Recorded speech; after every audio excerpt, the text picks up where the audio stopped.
Welcome to A Double and Dice with your host Kim and Jocelyn. Pour your favorite beverage. Pull up a comfy chair. Because we are ready to roll.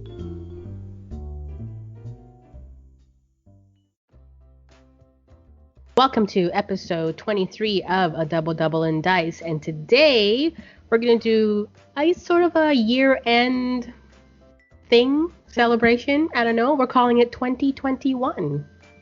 And Jocelyn, why don't you explain a little bit more about what it's 2021?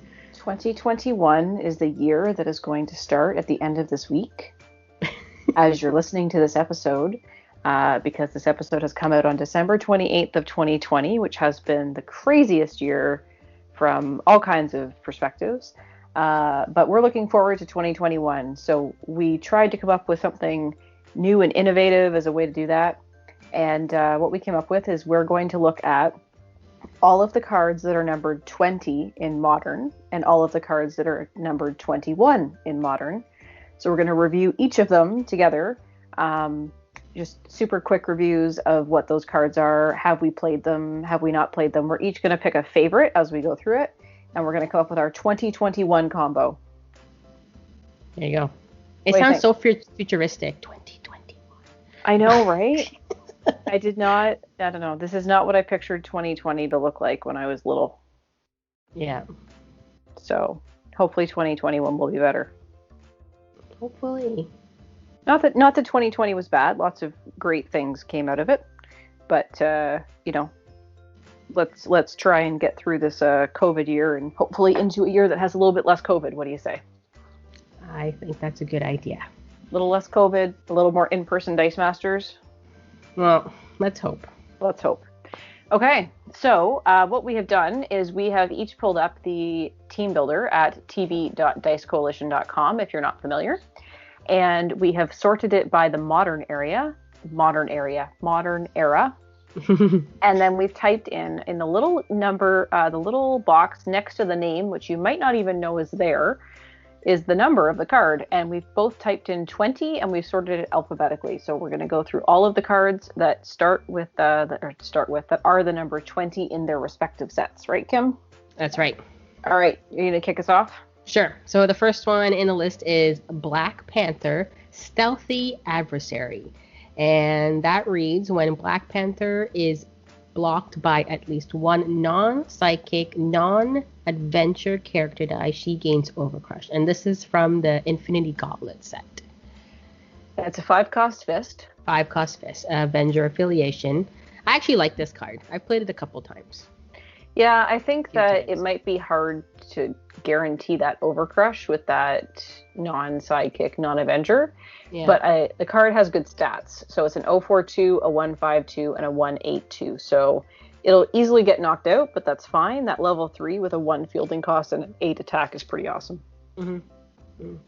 If you force attack stuff, as long as, they have a no sidekicks, but you'll have to have a way to kick them out or something like that. Mm-hmm. But yeah, I played with it a few times. It's a good card. I enjoy it. I like the die for this one. It's a pretty color. It's like this pearly orange one. Yeah. Okay, so my first card is Dormammu. I like saying that, Dormammu. From Here to Eternity, from the Avengers Infinity set. It's a 7-cost mask villain, and it says while Dormammu is active, new character dice cost 1 more to field, and global abilities cost 1 to use.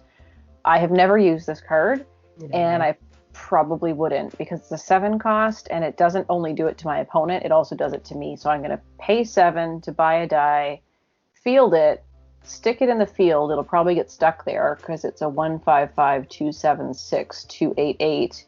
Probably hard to get out of the field. And then my own character dice are going to cost 1 more to field and global abilities cost 1 more to use. Yeah. So I don't think it's worth it. No, there's better cards out there that can hinder global abilities and fielding costs. Not for you, but for your opponent. So absolutely. Yeah, that one's a little interesting text for a 7 cost. All right, up next is is it Guerrero? Yep, you got it.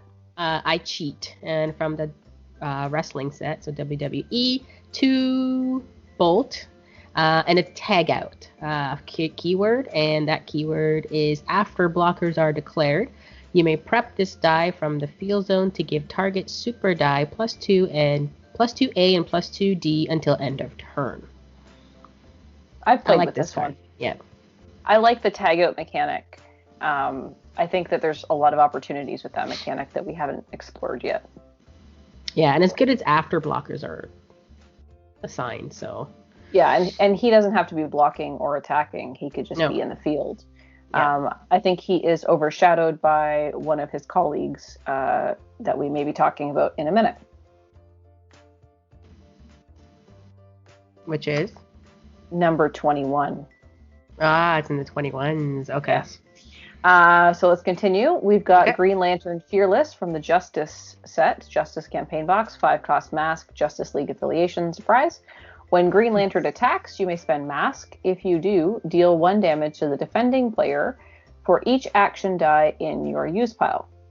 So this is not the Green Lantern. No. Everybody plays with. That's the one that when he attacks, he deals damage based on how many matching energy types are in his reserve pool. Right. So, I don't know, like it's direct damage to your opponent. When he attacks, you spend a Mask if you've got action dice in your use pile. So if you've got a team that's got lots of actions or something and you've managed to put them all in your use pile, it does say action die, not basic action die. So if you're playing in Golden, it could be anything. Yeah. Could be kobold traps. I think it might be a little bit tough to try to get some action die, a bunch, like more than one. You know what I mean? In your use pile. It would be strategery for sure. You definitely have to do some use pile management. So I've never played with that one. No, I have not either. But it's okay. I think it'll be a little bit hard to go around. Okay. Next one. And I'll see if I can pronounce this because I can't, so we'll try. You can do it, Kim. Hope Summers. Pluripotent Echopraxia. Okay. Close. Pluripotent Echopraxia. All right, see? I can't pronounce it. So from X-Men First Class. Right? X-Men Forever. For X-Men Forever. I mean, First Class is not modern. It's not modern. 3 Shield X-Men affiliation. Okay, she reads. When fielded, choose an X-Men character card on your team. Replacing all previous choices, Hope Summers gained that character's text box in addition to her own. She retains that text box until she is fielded again, even if she is no longer active. And this is one a lot of people use, which is the Hope Summers thing, right? Hope Rachel, yeah. Yeah. Oh, that's it. Hope Rachel. Yeah. The Summer Sisters. I think one's the mother and the daughter, but I'm not 100. I don't know. Marvel X-Men people tell me if we're right or wrong. I have definitely used this. I have used it for the Hope Rachel combo that's out there. There's Rachel Summers, which there's 2 of them that are handy to copy with Hope because they're both like 7 costs, and Hope is only a 3 cost. She breaks a lot of X-Men teams. Yeah. Right? Because she becomes she gains the text box, but replaces it with her own name. So you could have 2 of that thing, 2 Icemen that, you can ping and deal damage to your opponent. Or what's that one that was in a really old set and it's being reprinted in Dark Phoenix? The Colossus or something. When he's active, you deal damage to your opponent for your level 2 and level 3 character dice that are active at the end of your turn or something like that. If that's an X-Man, you copy that with Hope, and then all of a sudden you're doing like 4 damage per die. Gross. Funny enough, I've never played with this card yet. Really? No, I haven't tried the Rachel, was it Hope Rachel thing? Yeah. And I've never actually just tried her on an X-Men team. In fairness, I was trying to make the Hope Rachel combo an actual win condition as opposed to a control method. And I rarely actually bought Hope. I usually just ramped up and bought Rachel herself. So yeah. She was on the team. I didn't buy her very often. Okay, so let's move on to the next one. We are at Trouble in Waterdeep. It's Jamila, rough and tumble fighter, 4-cost fist, some sort of adventure affiliation. Experience. When Jamila KOs a character with combat damage, prep a die from your bag. So that's all right. I like the prepping. And it's a character with combat damage. It's not a opponent with combat damage. That would be a lot harder. Never played with this, but I would like to. Yeah, I have never played with it. And what's experience, Jocelyn? So experience is when a monster is KO'd, while this character is active, it gains an experience token, which gives it +1A and +1D at the end of turn. And then also in this set, there's other ways for them to gain experience, but the actual experience keyword that adventurers have come from when monsters are KO'd while they're active. Yeah. I'm doing that from memory. I did not read that from the keywords page, but I think I got the essence. Yeah. Monsters is that banner that has the 3 scratches. Looks like Monster Energy Drink. I don't know. Yeah, or dinosaur scratches to me. Raptors forever. Yeah, there you go. Woo. Their season kicks off. The next one on the list is the Joker, Laughing Boy from the Harley Quinn team pack. Forcio villain. When fielded, if Harley Quinn is active, prep a die from your bag. So you would have to combo this obviously with Harley Quinn.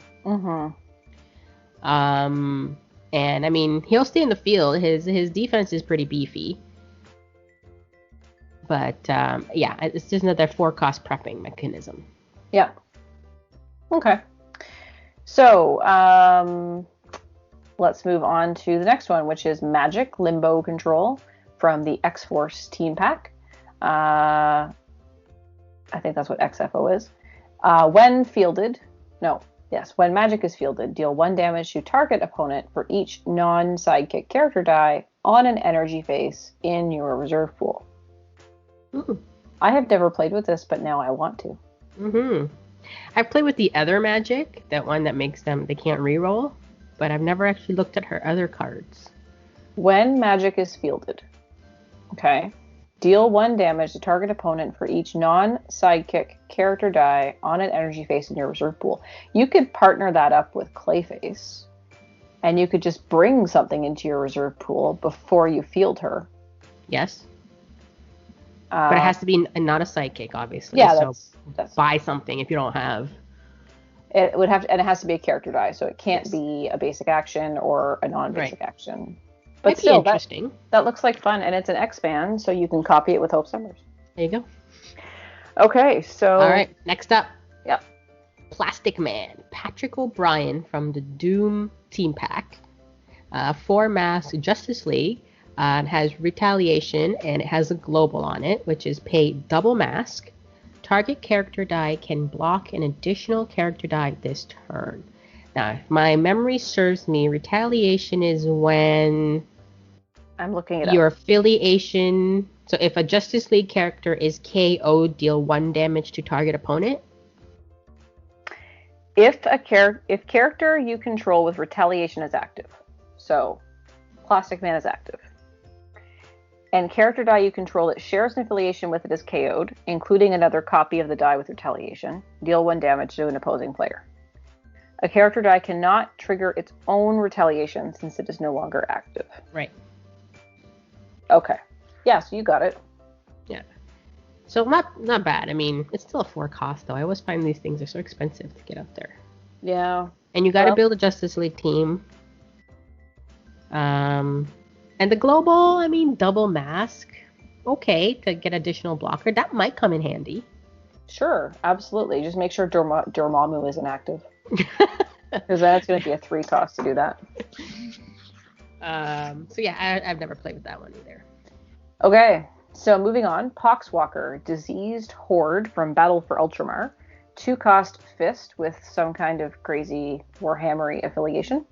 It has Swarm, and Poxwalker gets +1A for each other Poxwalker character die in the field zone, both players.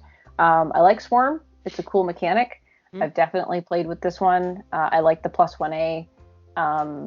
Reminds me a little bit of the Batiri battle stack from Tomb of Annihilation, which had a similar effect that had Swarm, but I think they got +1A and +1D. So anyway, it's good. It's 2-cost fist.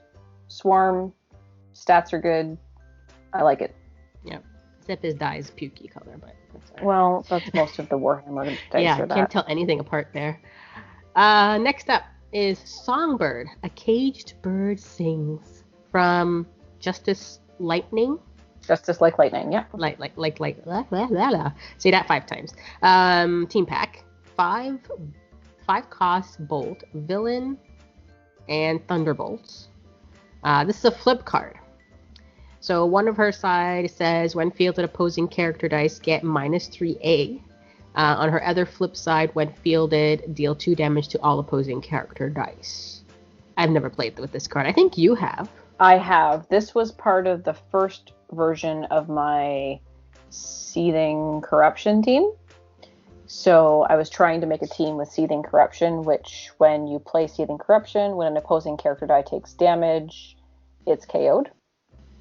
So the idea was play a Seething Corruption, field a Songbird on her flip side, where she's when fielded, deal 2 damage to all opposing character dice.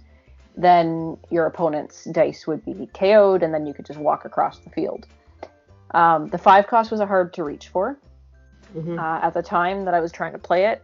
There were other ways to do it that were cheaper, which I ended up doing later. And then I had also comboed this with the Orc Knob that gets +2... Is it +1A and +2D or something? When an opposing character... When a character dies KO'd. So the idea was your opponent has a field, you field Songbird, everything gets KO'd, the Orc Knob gets huge, and then you walk across the field in a 1-turn kill. Took a little bit of setup and required your opponent to field dice.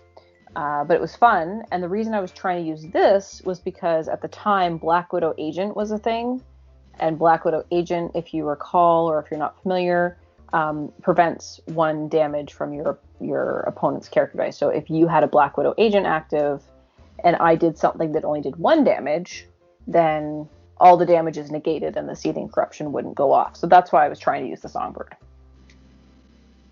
Yeah. So anyway, she's pretty expensive for what she does, but I find it's a lot easier to get to these 5 cost dice now than it was when I was playing around with that team, because that would have been 2018, like one big weekend timeline, so spring was when I was playing that team, and then I parked it for a while, and then I came back to it later, and I ended up doing something similar with the Grey Hunter, which was cheaper and it only did the 1 damage, but it worked out well. And then now you can do it with the Manshoon, that when you field him, when you use a basic action die, you deal 1 damage. You use the Seething Corruption, it deals the damage, and then everything gets KO'd, so you don't have to do anything extra. So there's other ways to do it now that are more affordable. But it was fun. I liked it. Oh, next one's a great one, text-wise. Okay, that one's mine, right? Yeah. Mm-hmm. Okay. So this one is Stinger Splash. It is from the Tag Team pack. Mm-hmm. It is a 2 cost... This is silly. A 2 cost mask shield. So there's no way you can ever discount that. You always have to pay a mask and a shield. Yeah. With the New World Order affiliation. And the text is blank. Yes. Moving on? Yeah, moving on. All right. Storm Boys. Champa Storm from Orc. Is it just called Orc? No. It's Orcswa. Oh, Orcswa. Okay. This is a 4 cost bolt character. Orc affiliation. Intimidate is the keyword on it. It also has a global where you pay a bolt once per turn. Target character die gets range 1.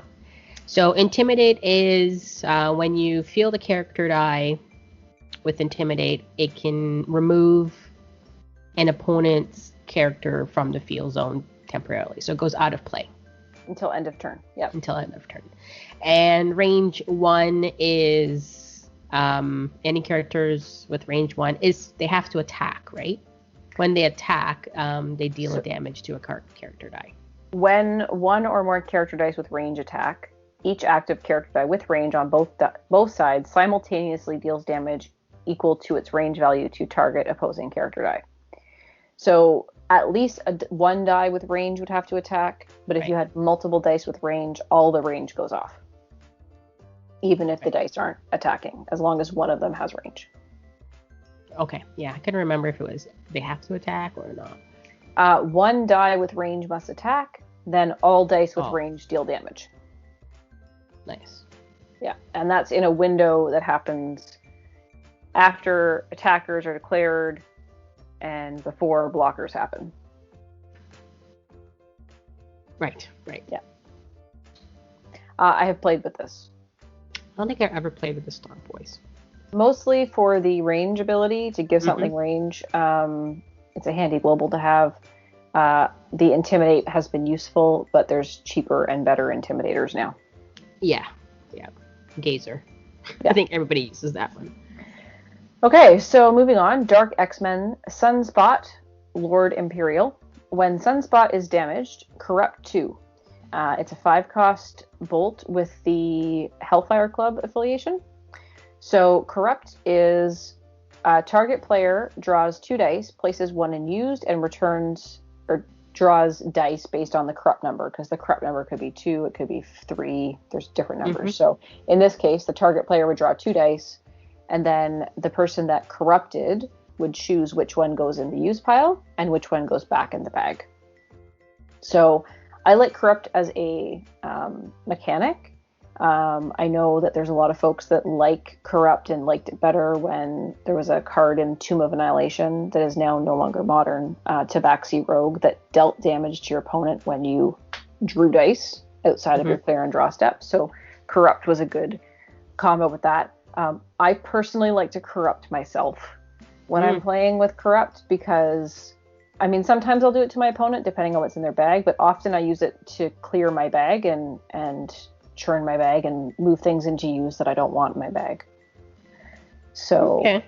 I find this is a pretty expensive Corrupt character, though. Oh, absolutely. There's much cheaper and better ones. Yeah. I do like the trigger for this one, when he's damaged. So that means it could be when he attacks, or it could be when he blocks. Yep. Or anywhere else that you can that damage ping happens. him. Yeah. Yep. You could throw a brick at him or something. Yeah, or hit him with a wand global, or there's lots of ways to damage him. So I guess maybe that's why he's expensive. I've never played with it, but now I'm thinking it might be fun. Yeah. Am I next? Supreme Intelligence, Guiding Hand of the Kree. From the Kree Invasion Team Pack, 7-cost Mask, Villain affiliation, has Fabricate, 2/5. So at least one of your fabricated character dice must be a character with Kree in its name. And then if you fabricated 2 character dice with Kree in its name to purchase Supreme Intelligence, add it to your bag. It also has a global. Pay 2 generic energy. Once per turn, move a die with purchase cost 2 or less from your use pile to your prep area. Psychic dice are considered to have a purchase cost of 0. So fabricate 2/5, meaning the first number you have to fabricate 2 characters. Yep. That add up to at least, and the 5 is add up to at least 5 purchase cost. Correct. Printed purchase cost. Yes. But in this case, for him, it has to be a character with Kree in its name. At least one. Yeah. Yes. So it has an additional qualifier. I think a lot of people use this for the global. Yep. When they play, just to move those 2 costs over. Yeah, I've definitely played with Supreme Intelligence, various versions of it for the global. I do not believe I have ever purchased a Supreme Intelligence die in the history of Dice Masters. I played with Supreme Intelligence and did it, but it's the one that... Is it this one? Oh, maybe it is this one that you added to your bag. Yeah, it could have been this one. Yeah. Yeah. A long time ago, though. Okay, my turn? Mm-hmm. Tashlin Yafira, the Black Network, from the Zentarum team pack, which is a Dungeons and Dragons team pack. 3-cost Fist adventure affiliation of some variation. Has experience, which we have already talked about. While Tashlin Yafira is active, equipped character dice get +2A and +2D. So very niche into the Dungeons and Dragons set. Like you'd want to have You can only equip characters that have the experience keyword first off, and then you would need a basic action or a non-basic action that equips them. So equip means you play the die and it's like a shield or a sword or something like that, and you attach it to your character when you field it. And then if your character leaves the field zone, that the equipment stays in the field and you can attach it to something else. The neat thing about equipment is that at the beginning of each turn, both yours and your opponent's, you can move it from one character to another if you want to equip someone different. I do like the idea of giving the equipped character dice plus 2A and plus 2D. It definitely is something that would be neat, but I would say it's very niche in set. Yeah. Because you got to equip it to a character that has the equip symbol. So, yeah. You're kind of restricted. Mm-hmm. Trish, is it Stratus? Yep. More than a manager, and I cannot remember what the BIT pack is. Bitter Rivals. Oh, okay, Bitter Rivals, WWE. It was a team pack. 4-cost shield. She has affiliation. I don't know which one that is. I think that's the World Wrestling Federation or something. Okay. When I'm sure anybody will correct us if we get anything wrong. When Trish Stratus damages your opponent, you may pay 2, that's 2 generic, to purchase any basic action die. And she also has a global pay a shield, prevent 1 damage to a superstar die or player. Never played this one. Nope, never even touch any of her cards actually. The actual effect that she has when she damages your opponent, you may pay 2 to purchase any basic action die. I don't see okay.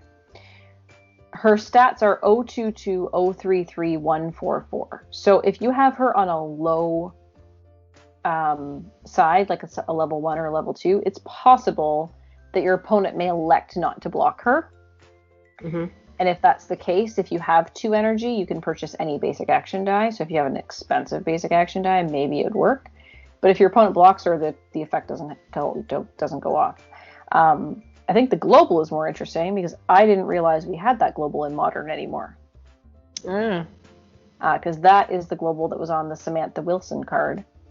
That was part of Laurier's and Matt's teams at 2019 Worlds. Okay. That was the Iceman defense they had put in place. So I didn't realize that was on a card. So this is why it's really cool to look at these cards. I think if you put a force block on with her, it might work. And force them to block who? Force them to block her. Then she'll damage their... But you she said damage your opponent. Oh, I thought it was... Sorry, yeah, I misread that. I thought it was character for some reason. No. Yeah, that might be a little... Yeah. Tough. Odd. Yeah. Okay. Moving on. We are into Adventures in Waterdeep. This is... Vajra? Let's go with Vajra. All right. Activating the walking statues. We don't want to activate those. I heard they're called god catchers, and they can just go far away. 4-cost bolt adventure affiliation of some variety. She has experience, which we've talked about. She also has a tune, which we haven't talked about, and she has spark. So let's talk about those things. Wow, look at all these keywords she has.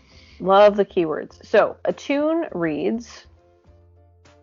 When a character you control with a tune is active, when you use an action die, that character deals 1 damage to target player or character die.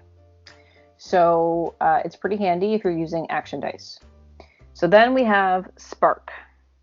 In fact, when Attune came out and I used an action die and I didn't have an Attune character active, I felt like I was like missing out on something. Spark. While a character with a Spark ability is active, if you roll a burst face on 1 or more dice, use the Spark ability at the end of the current step. During the roll and reroll step, you only check at the end of the step. So the die has to have a burst face. It does not have to have a burst effect. So as we know, some dice have burst face on them, like basic actions have a single and a double burst face, but not all basic action cards have a burst face effect. So the effect doesn't matter if the die has a burst face or not, because some dice have burst face just because the mold has a burst face, but there isn't any current burst effect on them. Am I confusing anyone? Probably. So if the die rolls in your step, it has a burst face on it. You get to deal the spark ability. So in this case, for Vajra, it is deal 1 damage to target opponent or target opposing character die. So it's kind of cool because you've got a tune and you've got spark. So to use a tune, you need an action die.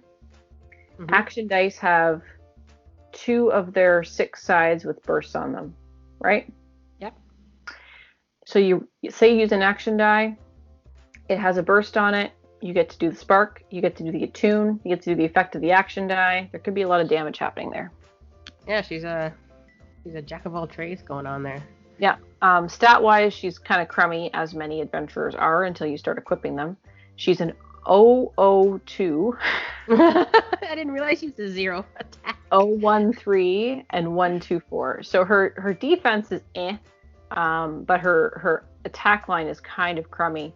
That's where the experience really comes into play, and then perhaps equipping her with something that gives her more attack. Right. Yeah. That's interesting. That's an interesting one.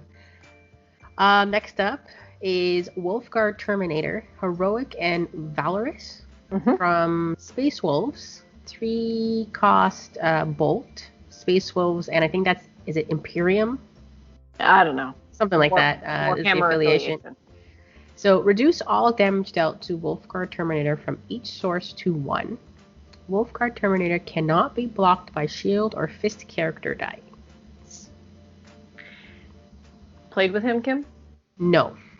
Okay. I've had him on teams before as like a defensive piece. I've never really used him as the offensive piece because his stat line is pretty low. It's 2-3-3 as far as the attacks go. So he's probably not worthy of attacking with, but it is okay about the defensive, right? Reduce all damage to Wolfguard Terminator from each source to 1. So for example, if he's blocking something that has a 7 attack, he's only going to take 1 damage. Would it work with Overcrush too? Yeah. Yeah. Yeah. So it's a good Overcrush preventative because it's only taking 1 damage. Yeah. So it's a good defensive piece. I think there's a place for it in sort of a semi-competitive play. And last but not least, from the Mystics team pack, Yellow Lantern Ring, Green Lantern Killer, 3 cost Bolt. When a character die blocks this turn, re-roll it. If it shows an energy face, KO it, and Yellow Lantern Ring deals 1 damage to its controller. Otherwise, it remains in the field zone on its rolled level. It's still blocking. On a double burst face, instead, Yellow Lantern Ring deals its controller 2 damage for each character die that rolls an energy face. I have never played with this. No, I haven't either. It's a very effective piece, though. I've seen other people play with it. I just haven't done it myself. Yeah. Okay. And there's our list of the 20s. So let's move on to the 21s, Kim, and I guess you'll start us off. Yep. Let me just put that in here. So what's interesting here is that the actual characters are all the same. They have different subtitles and different effects. But because of the way the sets are numbered. Yeah, except there's one new one here. Well, yeah, okay. So the first one is Black Swan, which wasn't in a 20, I guess. Black Swan, is it the Cabal? The Cabal. Cabal, yeah, okay. From Infinity Gauntlet. 4 cost Bolt, Black Order affiliation. While Black Swan is active, if you use an Energize ability, gain 1 life. I think I used this card. I've played with this card when I was opening sealed packs and playing with them. I think it's a fun card, and it might be fun to build a Energize life gain team. Mm-hmm. So, okay, Avengers Infinity, Dormammu, Crimson Bands of Sidorak? Sure.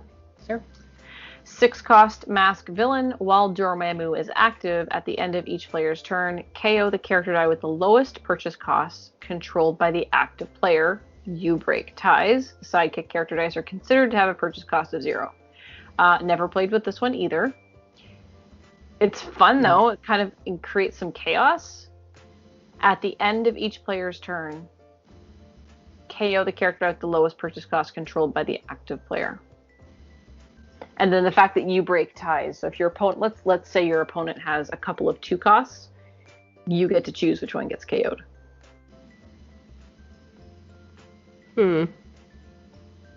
Interesting. 6 costs. I don't know. Kim's not sold. I don't know. Maybe I have to play it. Okay. Yeah. Okay.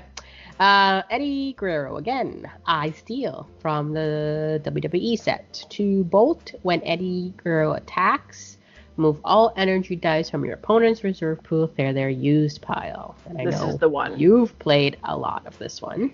It's handy. I was playing it on the competitive team that I was kicking around with earlier this year.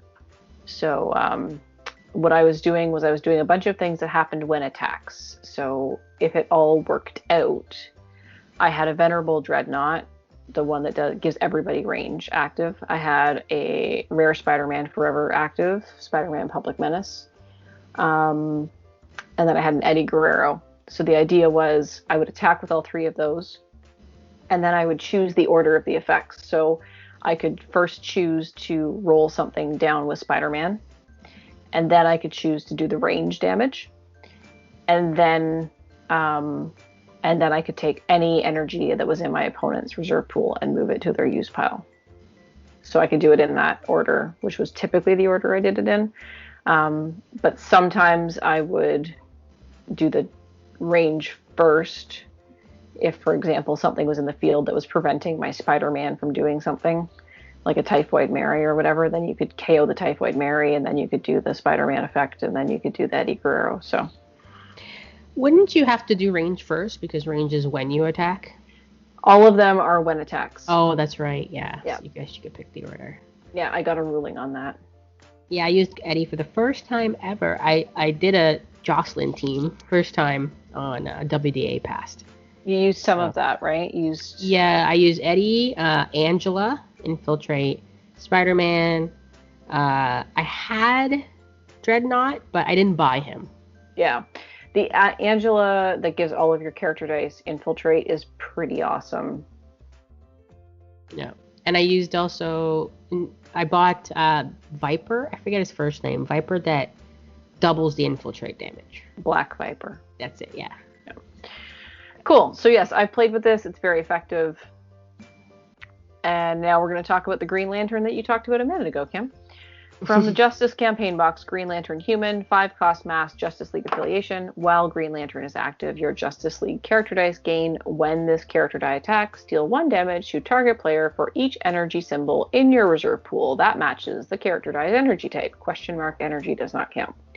So, all of your Justice League character would get this. If you attacked with a Justice League character, such as Green Lantern, and you had masks in your reserve pool, you would deal damage to your target player for all of those masks. Never played this card. Never tried it yet. This was Ben Said Scott's winning team at Worlds last year. It was a Green Lantern team. So yeah, I didn't play against it in the tournament, but I did play against it in prep. And I had a really great strategy for it. And if I had come up against Ben, I might have done all right, because I was playing the rare collector that you can field a character die once during your global window. And I was playing Noxious Blightbringer, which does damage to your opponent for all of the energies in their reserve pool. So I could, at least do damage back to him. Right. It was kind of effective, but yeah. So anyway, it's a very effective piece. It's a meta piece, but you do need lots of energy in your reserve pool, and you need Justice League characters to attack.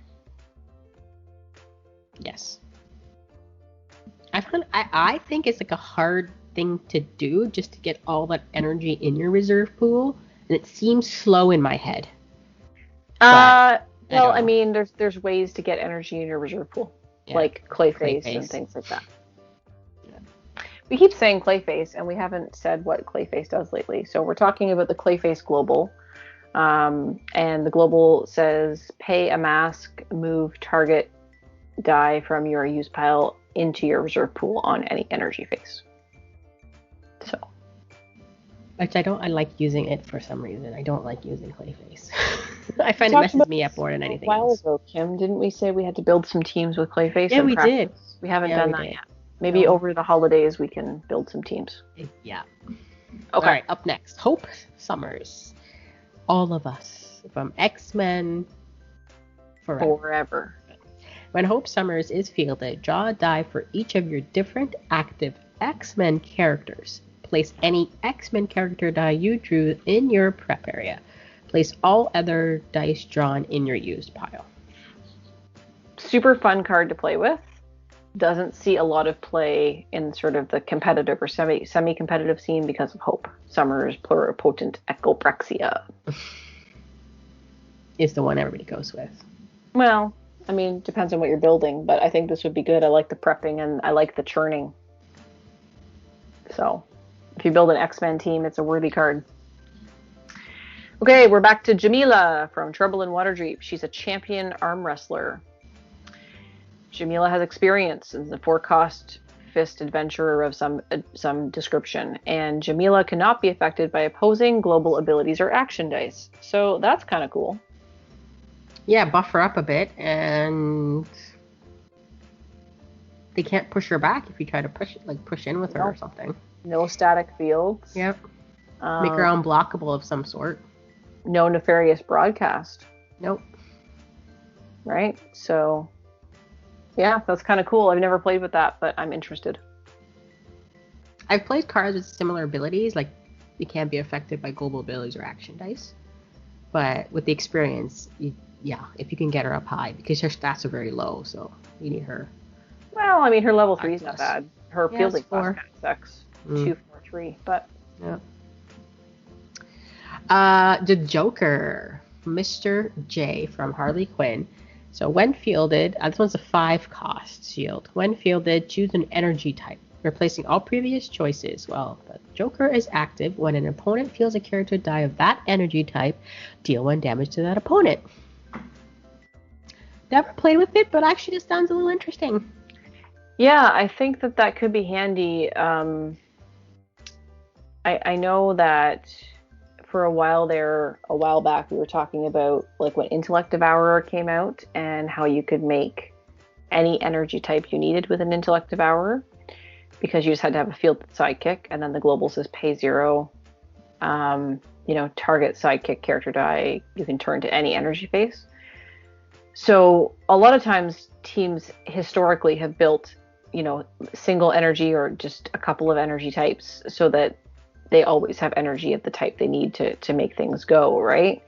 The conversation was that maybe Intellect Devourer would prevent that because you could get any energy type you wanted as long as you had a sidekick.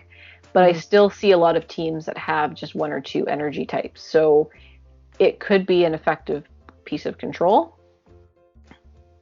because they might not be able to field their characters, right? Let's say you're playing an all-bolt team and you have the Joker active and you name bolts. Your opponent, anytime they field a character die, they're going to get 1 damage. Yeah. So. Yeah.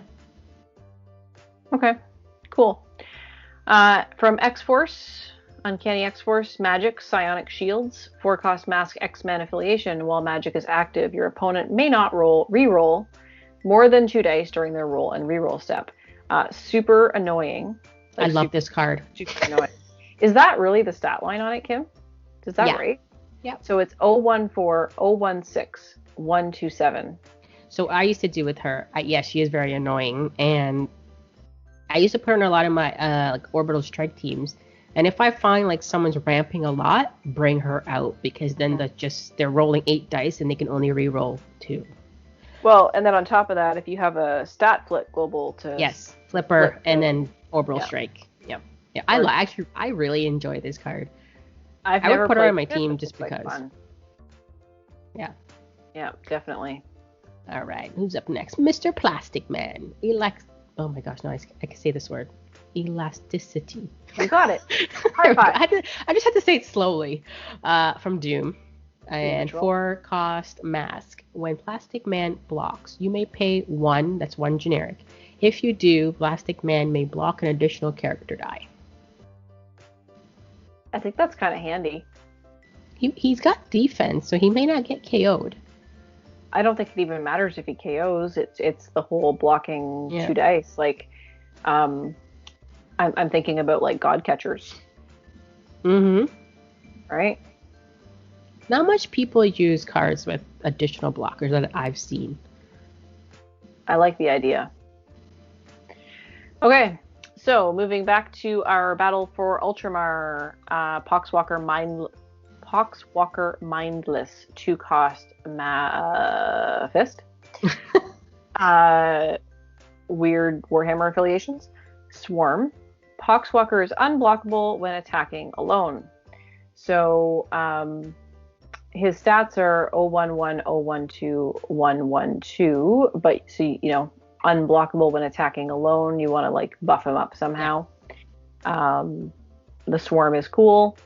It helps with that unblockable attacking alone, because then, you know, you can help churn through your swarms if they get stuck in the field or something like that. So yeah, it's pretty cool. I think I've played with it, but I've played with the other one that we talked about more. Yeah. Back to Miss Songbird. Shifting and awesome one. Oh yeah. From Justice Like Lightning. So she's a 2 bolt. She's also a flip. One side is blank, and the other side is blank. Yep. Why would they make a flip card that way? Oh, because of her affiliation. That's right. Because one affiliation, one side is Thunderbolts, and the other side is Thunderbolts and Villain. Yeah. So that could make a difference, but yeah. Okay. Sting, Scorpion, Deathlock. Why do you need a Scorpion and a Deathlock, Kim? I don't know.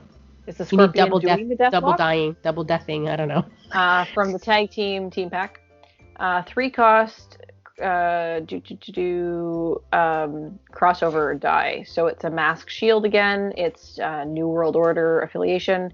So this one has tag out, which we talked about previously. So after blockers are declared, you can prep the die from the field zone to give target superstar +1, +2A, and +2D until end of turn. And superstars is the WWE word for character.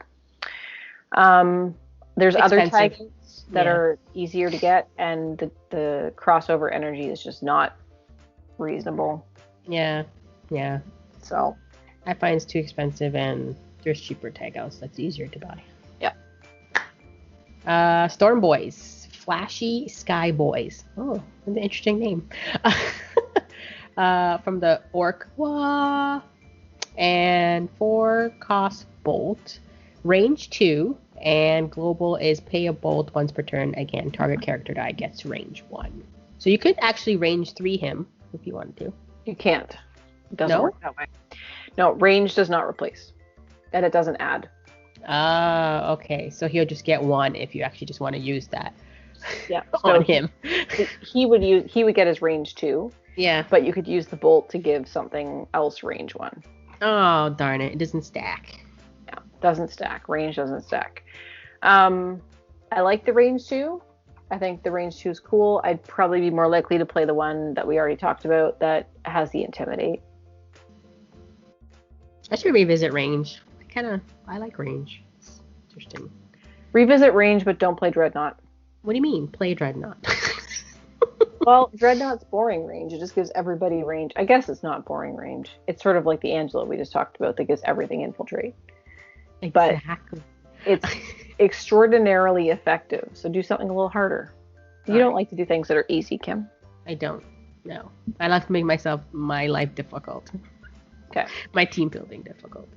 All right, so we are moving on to Sunspot, Black Rook from the Dark X-Men team pack. It's a 5 cost bolt with the Hellfire Club affiliation that says, when fielded, deal 1 damage to target opponent for each die in your reserve pool on a double energy phase. I think that's going to be a tough one. That's a lot of double energy phases. Well, you need energized characters, I think, to help this work. Yeah, because then you might have the double energies, and then you field before you do things and stuff. And I like the other Sunspot better. Yeah, I am not a fan of this one. Supreme Intelligence. Okay. Assimilated, hive mind. You got it. I had to think about that. Kree invasion, 7 cost mask. Again, he also has fabricate. 2/5 must have fabricate one with Kree in its name. Character dice Kree in its name. And the text is, when Supreme Intelligence is active, when you feel the character die with Kree in its name, character dice you control get +1, +1 A, +1 D until end of turn. Also the global, pay 2. Once per turn, move a die with purchase cost 2 or less from your use pile to your prep area. Sidekicks considered to be purchase cost 0. So again, for the global, unless you're really building a Kree team and you want to put Supreme Intelligence on it. Now I'm going to build a Kree team, Kim. And put and then you know what? Orbital Strike with him. Look at his stats. Orbital Strike is always the answer. It is. That should be the hashtag. Hashtag Orbital Strike is the way. All right. All right. So we're back to the Zentarum, and it is Tashlin Yafira again. Sword, axe, dagger, boot dagger. That's a lot of things. Like sword, axe, fighting? Dagger, boot dagger. Yeah. That's a lot of fighting implements that are sharp. Okay, 4 cost fist experience. She gets +1 A and +1 D for each active adventurer you control. So any character with experience. So each active adventurer would be each unique one, not each die. Right. What's the adventure? Anything that has experience is an adventurer. Oh, right. Okay, it's not one of the flag things on their card. Okay. They all have a flag thing of some variety. Right. Trish Stratus, the greatest ever. From I forget again. Bitter Rivals. That's right. I just want to say. Did you not watch WWE, Kim? When I was young, yes, very very young with my dad. But I never watched it after that when I got older. I haven't watched it in like 20 years. Yeah, it's been a while. So this one has tag out. Again, after blockers are declared, you may prep this die and give Superstar +2/+2. And she also has a text. When Trish Stratus attacks, target Superstar die can't block this turn. She also lives the global. Again, pay a shield, prevent 1 damage to a Superstar die or player. So let's talk about that global for a minute, just because it's prevent. So what that means is it supersedes the queue or the turn order. So typically you can only use a global in certain spots, right? So in the main step, you can only use a global when you're pressed priority, right? If you're the opposing character. Right. Or in the attack step, you can only use, again, globals in the global window. So you have attackers declared, blockers are declared, and then you go to move to action dice and globals, right? But because it says prevent, it's a preventative global, which means as soon as that thing happens, you can just jump up and say, here's my shield, I'm preventing that damage. Oh, why did I never think of it that way? Well, we should maybe we should probably review that at some point, the turn order. I know that the reserve, the people, what was that podcast called? Double Burst. Mod? Oh, okay. Oh, Double Burst, yeah. Double Burst did one of those once. They went through the turn order, but I think it would be worthy for us to do. Maybe we should do that in a future episode, Kim. Yeah, I didn't really pay attention to the prevent word. Yeah. Because you always say globals are always in that certain window, right? So I never think to... Yeah, let's think about that, Kim. Let's do maybe a rulebook episode. All right. Okay, so I like the when attacks. Yeah, I like that thing. It goes with my crazy when attacks team with Eddie and Dreadnought, Spider-Man, and things. You should try her on her team. Yeah, I might try that out because she's the greatest ever. Didn't you hear? And if someone doesn't block one of your characters, and you just need that much damage, tag her out. Yeah. All right, so moving on to Adventures in Waterdeep, we have Vajra, Commander of Force Grey, 3-cost bolt, adventurer of some variety with experience. While she is active, when you field and... Oh, I think this is a typo. It says when you field and adventurer, so I think it should say an adventurer, deal 1 damage to target opponent. So anytime, when she's active, anytime you field a die with experience, which is an adventurer, you deal 1 damage to target opponent. I kind of like that. That would be fun if you built a adventurer team. Mm-hmm. And she's cheap. Yeah. Yeah. So, cool. Wolfguard Terminator, the mightiest warrior. Space Wolves, 3 cost, bolt, range 1, and infiltrate. Mm-hmm. We talked about infiltrate, right? Yes, we did. We did. Well, we've talked about it in passing because we talked about the Angela, but we haven't actually talked about it as any of these cards. Right, the keyword. I think he's the only one that came up with the infiltrate. Yeah, so infiltrate says when a character die with infiltrate attacks and is not blocked, you may choose to remove that character die from combat immediately after blockers are declared before action dice or global abilities may be used. If you do, that character die deals 1 damage to your opponent and it remains in your field zone. I like this. I like this one. I have put this on an infiltrate team that I played with before. Okay. I like having the range because when he attacks, you range something and then your opponent chooses to block. If they don't block it, then you can infiltrate it back to do it all over again. We have some interesting infiltrate teams that you could do here. Yeah, I actually forgot this one existed. Nice. Yeah. And last? From the Mystics team pack, Yellow Lantern Ring used for great good, 4 cost bolt. The next die you purchase costs 4 generic less to a minimum of 1 until end of turn. After purchasing that die, you may not purchase other dice this turn. You can't use this action die if you've already purchased a die this turn. So essentially, you have this die, you roll it. You can only basically buy 1 die this turn, and it costs 4 less to a minimum of 1. I have never used this. I have seen it used. I think you've used it, Kim. I have, yeah. I find it a little slow. I don't know, maybe because it's 4 cost. It's because you don't use Clayface. That's true too. I'm sure that someone will write in and say the reason everything is slow for Kim is because she doesn't play Clayface. Clayface makes all teams faster. Sure. You know what we should do? We should build the exact same team except Clayface is on one and Clayface is not on the other. All right. And we'll see how fast it goes. And try to play like the same play. You know what I mean? Well, you can't play what happens. You've got Clayface. I mean, That's one true. player has Clayface, everyone has Clayface. It's a global. So, what's that one? Clayface Restless, I think, is the subtitle that has the global on it. Something like that. Restless, Relentless, something. So, what's your favorite card or from the 20s? So, from the 20s, I would say the favorite card that I have not played with and I want to build something with now is... Where did it go? The Sunfire one? No, Sunspot? No. Well, Sunspot was one and the other one was Magic. Right, yes. I've played with Corrupt, and I think the 5-cost Corrupt is kind of expensive, so I probably wouldn't go with that one.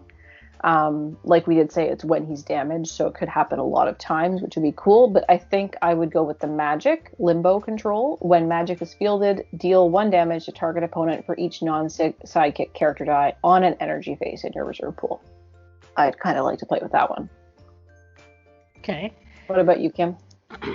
New card wise, nothing really popped out. I mean, is it Vajra?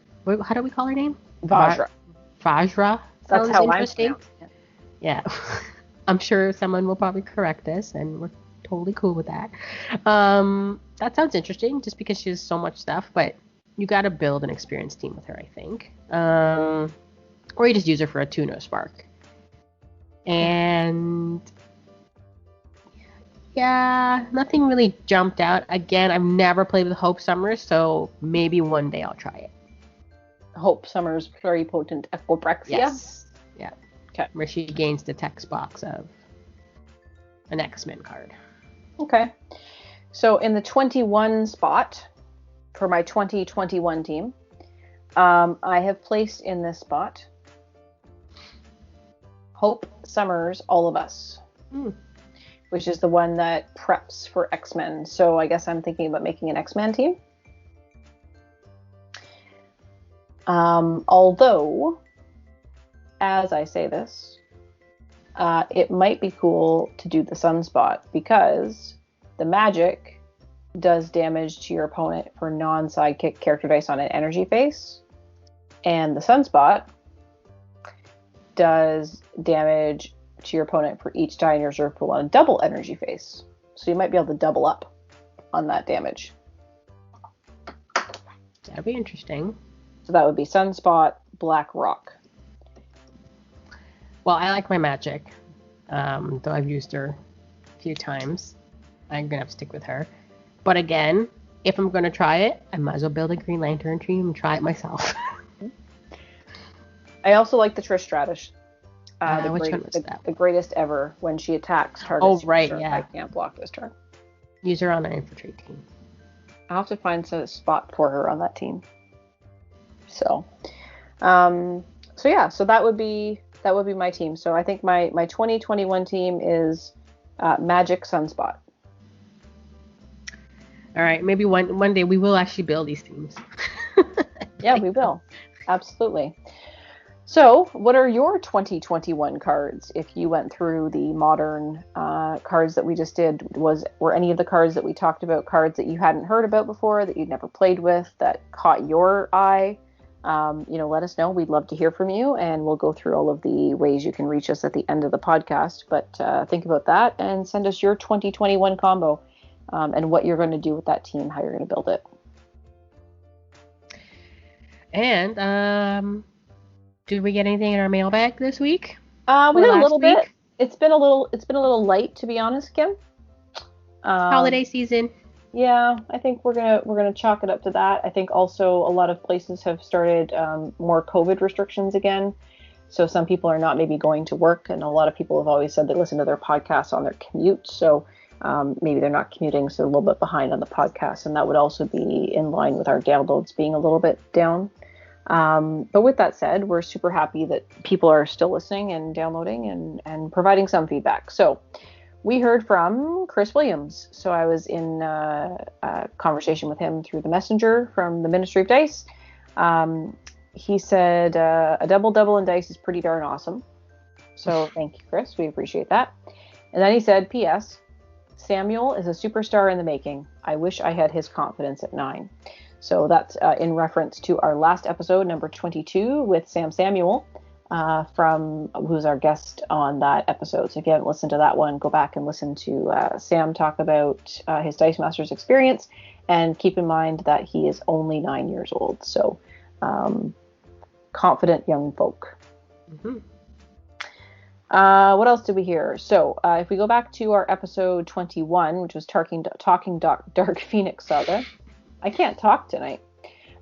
So in that episode, we did get some feedback from Darren, which basically had to do with the fact that I promised to include a link to the Dice Masters online Discord in the show notes and forgot to do that. So I want to thank Darren for pointing that out to me. When we record these episodes, I don't always take notes, and usually I re-listen to them before we put them out. And I forgot that time. I didn't get a chance. So I do appreciate you bringing it out. He says, hello, Super Kim and Stitcher. Enjoyed the podcast and the discussion of the Dark Phoenix Saga. You have mentioned a link for the invitation to the Discord channel. I apologize for not seeing it. Can you direct me towards the invite? So we have updated that episode show notes to include the Discord online invite. And hopefully Darren has joined us there. And we have one more, which came from everyone's fave hero, Donnie. And he commented on the YouTube.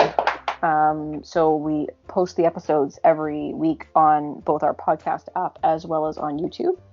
When I say we, I mean Kim, who does all of the work. I just show up and talk. So I think we were talking with Samuel in that episode about how much Dice Masters we had, like how much of our collection there was, the boxes.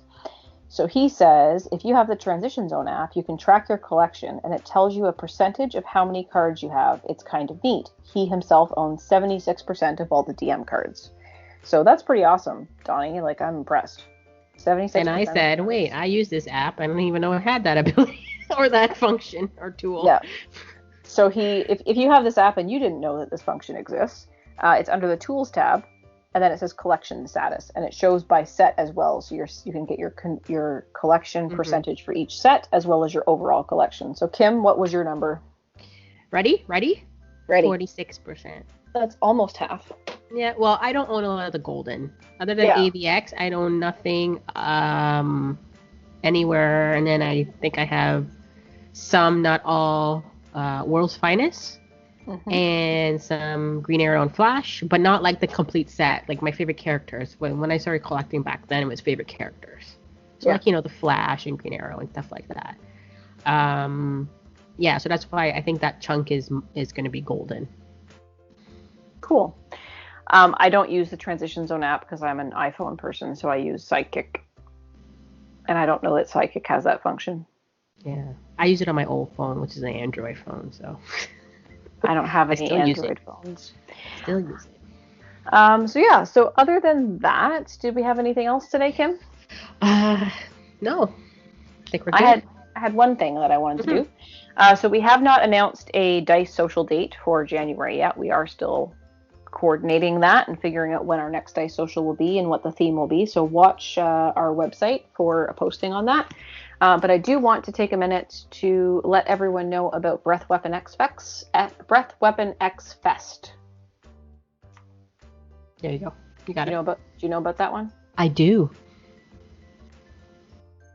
Do you know when it's happening? I do.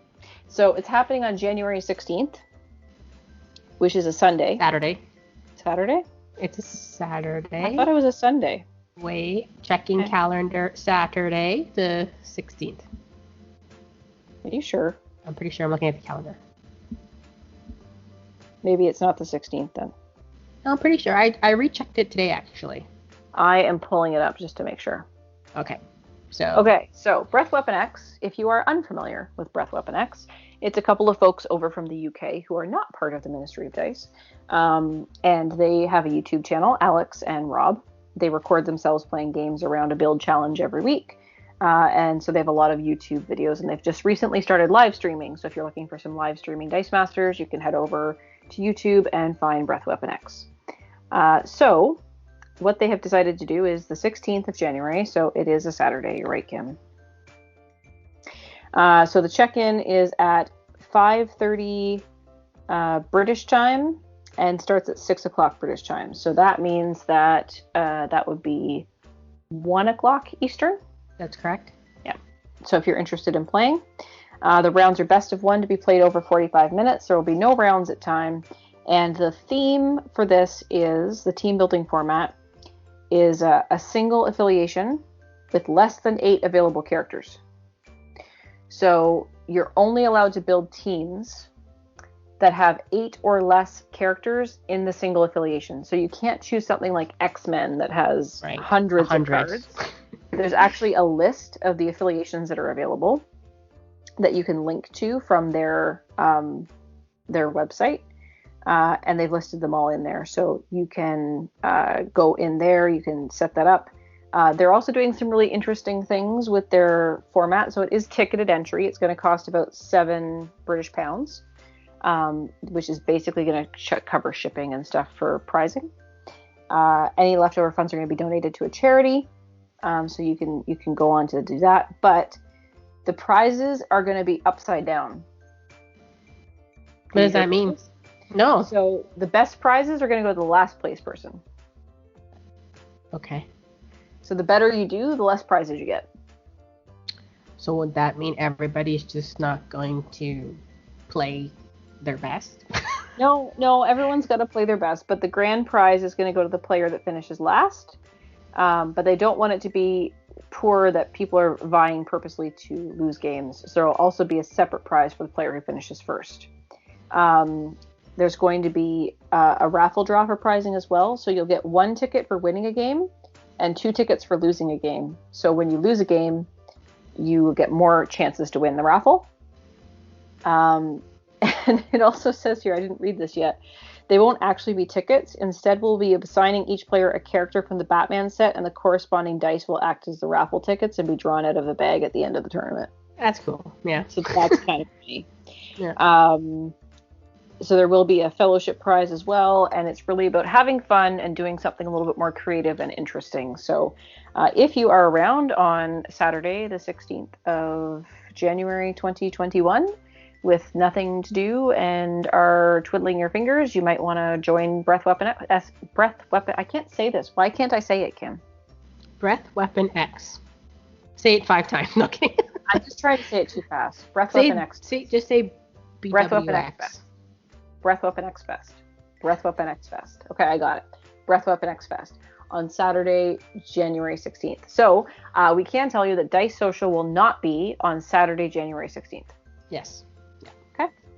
And when we come up with our next one, we'll make sure we let you know. Yeah, I will probably be participating in that. I just haven't signed up yet. Cool.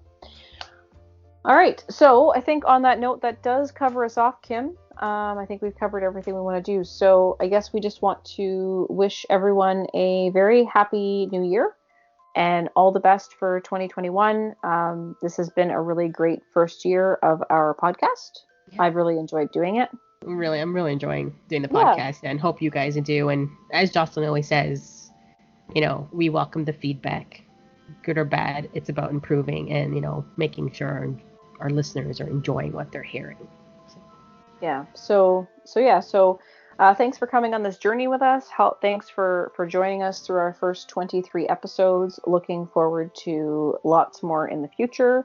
And we've got something pretty special that we're planning for our 1-year anniversary episode. So big surprises there. More info to follow. And yeah, so hope everyone's safe and happy and healthy and doing all they can, and hoping that in the next year the COVID will get better and we'll actually be able to get together and play Dice Masters in person again. Okay. And where can you find us? So you can find us at the following places to provide us feedback. You can send us presents. We accept e-transfers. No, I'm just kidding. No presents required. We just want to hear from you and hear your feedback. So you can find us at dm-north.com. You can find us by email. Send us an email at dm-north.com. On Instagram, Twitter, YouTube, and Twitch, we are now DM North TV. And on Facebook, we are DM North. So until next time, on a double and dice.